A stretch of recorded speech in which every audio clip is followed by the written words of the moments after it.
the 1972 Plymouth Valiant. Well, this car might catch your eye from the This car might catch your eyes from the taillights, but other than that, the four-door part might turn you off, or it might turn you on. I don't know. I really personally don't care if a car's a four-door or not, and of course they threw all that stuff onto the car, back of the trunk, so I think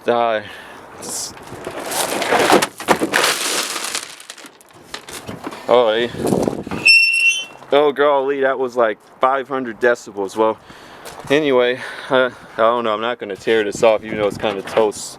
It's a little bent and jacked up, but here's the trunk.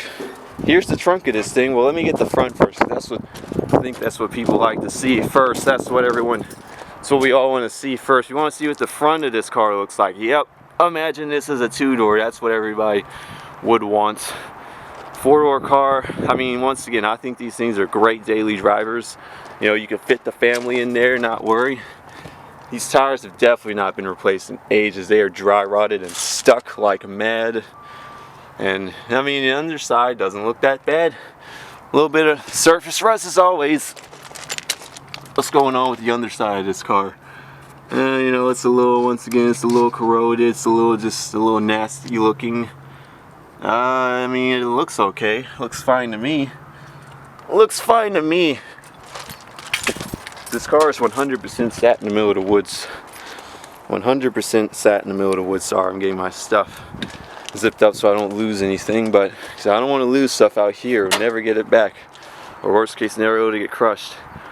Now, I'm not sure what engine is inside this thing, but I'm 100% sure it's probably a 318 or a 360 or whatever's in the Mopar small block world, because the distributor's in the back, the AC compressor is non-existent, and there goes your alternator stuff. Mopar had something with these little alternators and voltage regulators, and guys, this engine's toast. I'm sorry, this engine, there's no resurrecting this car. I don't know who did this, what their thoughts were to leave the engine. I mean, look at that. This whole thing is rusted shut, complete toast. Thing is just, I mean, yuck, grenaded. This thing is cosmetically and structurally grenaded, mechanically grenaded. Well, what does that say? Champion. I think that says Champion spark plugs. Champion spark plugs in there. And oh, your oil filter is all the way in the back. Look at that, all the way in the back, in the bottom. I think it's still easy enough to change, but you know. Small block stuff. Small block stuff. Got your radiator right here. I don't know if that's copper. I think it is copper. You can see the green corrosion. Oh, here's the valve cover. Somebody literally took the valve cover off and just left it there. I don't know why they did it, but here's your battery tray. Here's your battery cable. This thing is, I don't know who did this, but it's a very terrible job, and I don't know. They need to return their electrician license. And this is your voltage regulator. I think that's the voltage. Yep, that's the voltage regulator. And it's do not ground either terminal. Yep, do not ground either terminal. That voltage regulator is probably questionable. Oh, hey, look, it still has the little cover, the little cloth thing. That to me is rare. That is rare. It's usually eaten through it. Disintegrate to death, but yep, take a look at this. Old classic Valiant. I think it's the Valiant. I think I'm correct. Single belts, all that stuff. Distributor. Spark plugs are missing and all that stuff. But windshield is toast. This thing has just been abused. Windshield wiper's old, messed up.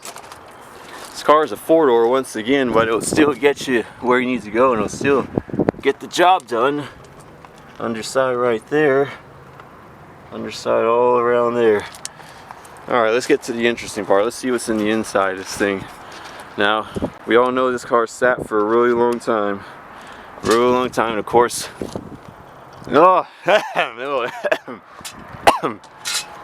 do not breathe in those fumes. There's not gasoline in. Oh boy, okay.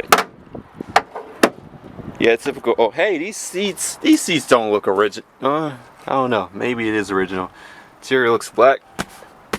Dude, these seats are way too clean. What the? For a car that looks like it sat in the middle of the woods, this is just remarkable. What the heck? I mean, I don't know. That looks old, but I think this might have been redone at some point. I think this car may have been redone at some point. I don't know. The interior just, or maybe it's because it sat in the woods. Probably sat under a tree. Probably sat under a tree. Destroy your door latch. Probably sat under a tree. And let's see, how's this work? Up, yep. Push this down and squeeze it out. I think this thing was a little clipboard. Yeah, I can sit. No, I don't think it's gonna hurt anything. Oh, wow! Sorry, I didn't know if that was some weird thing or not. No, it's just a bunch of cloth, and it's just old disintegrated stuff. It's probably shouldn't have done that. Anyway, it's sitting. No, it's too much dust. All right, let's sit inside this thing now. I didn't know if that was something I had to be concerned about. Stupid, I know, but you never know if there's like a dead mouse or some weird thing in there that you don't want to find out. But, well, getting in this car, let's see. Oh, there's your gauges right there, gauge right there. It says 20,262 miles. And wow, it has all your gauges. You got your temperature gauge, alternator gauge, gasoline gauge, flashers on and off. Lights, light button right there, and you got your transmission lever thingy. I don't think it's gonna work though. Let's see. Let's try to make it work. Oh, it does work. See, park, and then reverse, neutral, drive. Wow.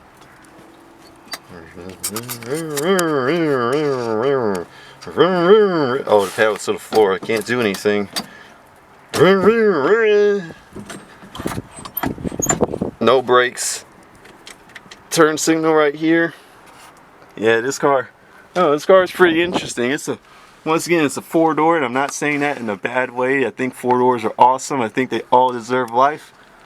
It literally does not matter whether it's a 4-door or a 2-door, in my opinion. Only people who care about 4-doors versus 2-doors are morons who don't know any better. No offense, but you really should not dismiss an entire car with the exact same drivetrain and performance or whatever build just because it has 2 extra doors. I mean, I just don't understand the logic. And then you're paying like 20x the price for one, and I'm like, bro, what the heck's going on here? But yeah, I mean, this feels pretty cool. I mean, just looking around in here. Got your temperature controls right there. Look at that. Temperature controls, defrost, got your defrost, got your stiff heat selection, and off. Warmer. It doesn't say hot or cold, it just says warmer.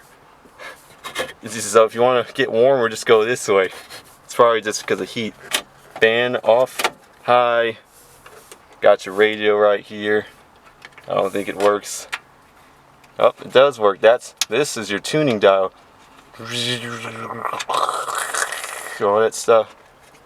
All that fancy stuff. And here's your pre-selection.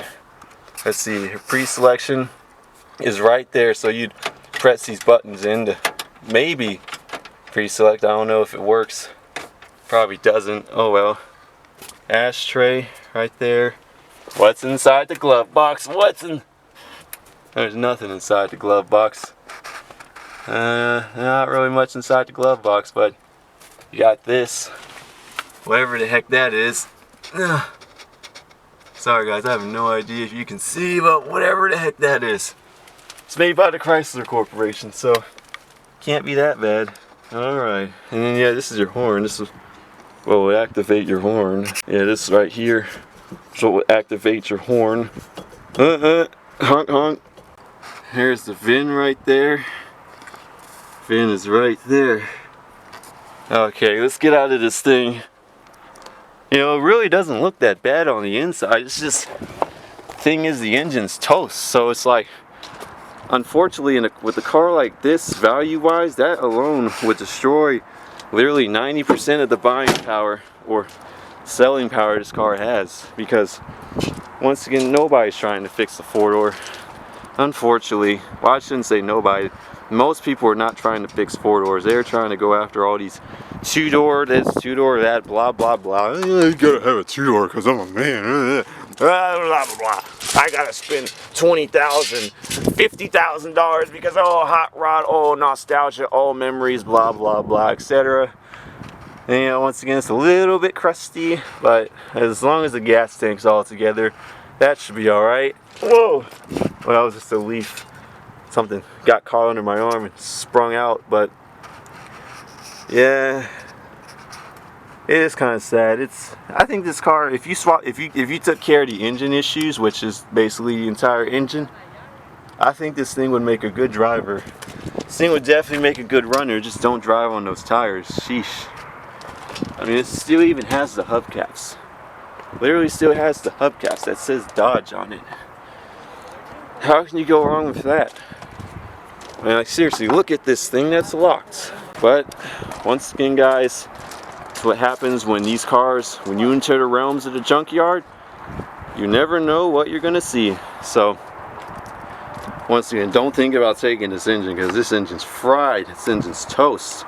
Unless you want to do an entire rebuild and extreme sand down and stuff, you could have a sexy four-door. But anyway, guys, that's going to be it for today.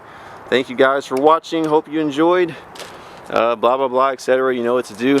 The 1972 Plymouth Valiant. Sadly, it's not going to be a Valiant anymore. It's probably going to be a Valiant refrigerator. But we will see you later.